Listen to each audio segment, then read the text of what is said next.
Julen beste edozein mutil bezalakoa da. Jolas orduetan futbolean aritzea asko gustatzen zaio, lagunekin barre egitea eta batez ere mapekin, dadekin eta pertsonaia magikoen rol jokoak sortzea. Matematikan ez da trebea, baina artean berriz izugarria bila da. Ikaskidetako bat Oiane da. Ez dute askotan elkarrekin hitz egiten, baina batzuetan liburutegian egiten dute topo.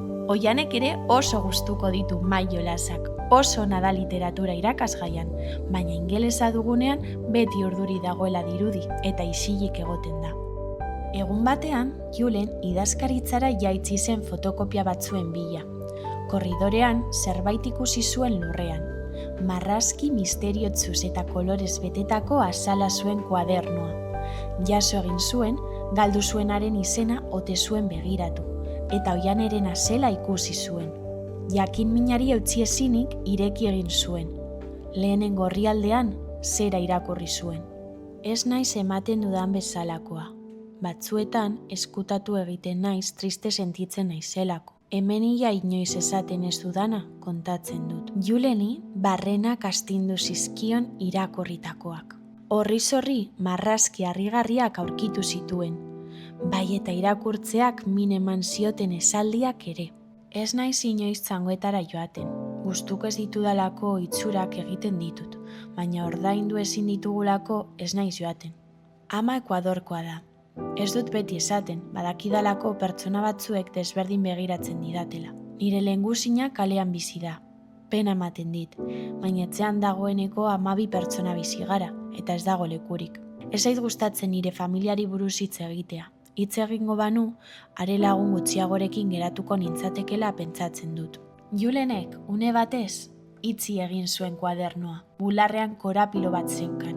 Ez zekien ezer horretaz, baina kuadernoaren amaieran beste horri bat aurkitu zuen. Oso marrazki argitzua, diziratzua zen. Joko mapa bat, lauki, pista eta bide sekretu gari zituena. Horrez gain, bazuen esaldi guztiz bikain bat ere. Desio bat eskatu ahal izango banu, hauze izango litzateke. Laguntzeak ez dezala lotzarik eman. Ikasgelan guztion artean zerbait egitea gauzak aldatzeko, eta pertsona onak egoki jokatzera ausartzea. Julenek ez zuen zalantzarik izan. Jolas orduan, Oian ikusi zuenean, hau esan zen. Apa, hau arkitu dut. Izenagatik eta horrela prestatzen dugu zurea dara bat. Bai, nirea da, eskerrik asko. Irakurtzen hau pizkatxo bat. Eta asko gustatu zaitu, gura dozu elkarrega zegoen egiten. Bai, zer. Eta bere ideia eroa kontatu zion. Hainbat enigma magiko sortzea.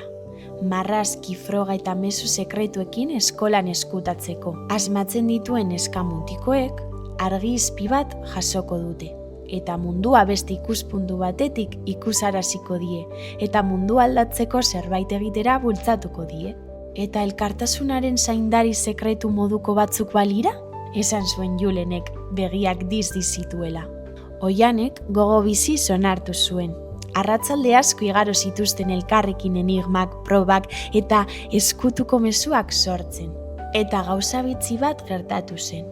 Enigmak dirdira egiten hasi ziren magia goxo batek lagunduta.